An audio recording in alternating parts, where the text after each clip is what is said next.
Bom, pessoal, abrindo o programa Saúde em Evidência de hoje, nosso primeiro bloco, como eu falei com vocês, eu estou aqui com o médico geriatra, Dr. Marcos Alvinair, e nós vamos falar um pouquinho sobre essa especialidade que às vezes confunde, né, e começa as pessoas terem aquela coisa de falar que o geriatra é médico de velho. O geriatra é médico só de velho, doutor? Assim, sem que a gente rotule, né, um idoso hoje, mas para que as pessoas entendam realmente qual é a função do geriatra. Na verdade, existe um certo preconceito, principalmente oriundo de pessoas mal esclarecidas, em relação ao que a geriatria realmente representa.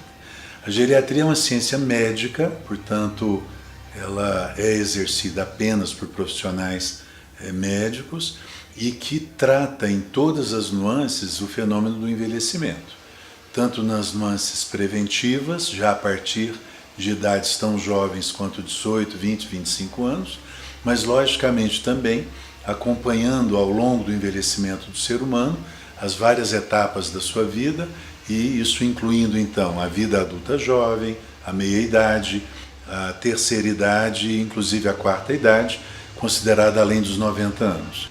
Essa meia-idade que a gente fala, ainda existe também essa resistência, né? Porque a gente vê no consultório que geralmente está chegando aquele idosinho com seus 70, 80 anos e um filho de 50, 60 que está acompanhando, mas esse filho ainda não começou esse tratamento. É comum isso ainda? Sim, eu diria até que a grande maior parte dos pacientes que nos procuram a nível ambulatorial são pacientes idosos, pacientes ainda doentes e frequentemente ou quase sempre acompanhados de familiares, geralmente filhos ou netos ou cônjuges, e muitas das vezes essas pessoas mais jovens já após a consulta já vamos dizer, se estimulam para perceber que quanto mais cedo se cuidarem, algumas daquelas patologias que inclusive o seu familiar já possui, elas terão oportunidade de prevenir ou mesmo na possibilidade de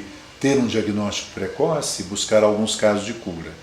Quando a gente fala dessa falta de cuidado, né, vamos dizer assim, um desprezo que a pessoa dessa meia-idade está tendo com relação a buscar o geriatra, a gente tem uma preocupação por ele não procurar, mas por outro lado a gente está vendo essa longevidade aumentando. O que está fazendo com que as pessoas envelheçam, vivam mais tempo hoje e que está assim, a cada ano que passa aumenta e a expectativa realmente é ainda de chegar além disso, né? Os números, eles são evidentes. Em todo o mundo, a expectativa máxima de vida aumenta, tanto nos países mais pobres, nos países em transição, como o Brasil, e também, mesmo diante de alguma estabilização que já ocorre nos países desenvolvidos.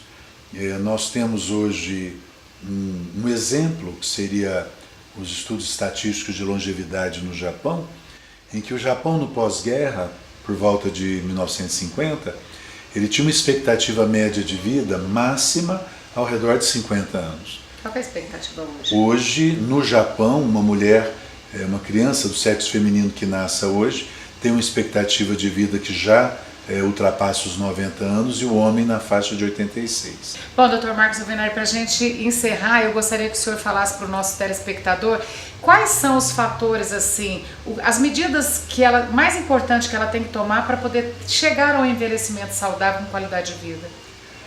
A chave do envelhecimento com sucesso, na minha vivência de 30 anos de geriatria, é equilíbrio.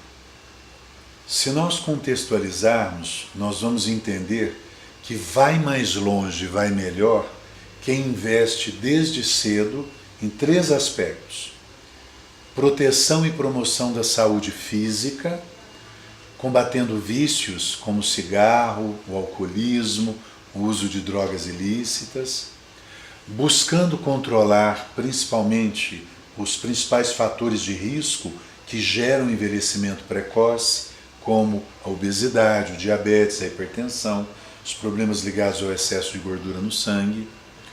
E, logicamente, associando a proteção e investimento na saúde física, 2 outros fatores fundamentais: o investimento na sociabilização e um investimento no equilíbrio emocional, no equilíbrio psicológico, muito atrelado a investimento, não só na própria sociabilização, mas principalmente numa busca de crenças, de valores.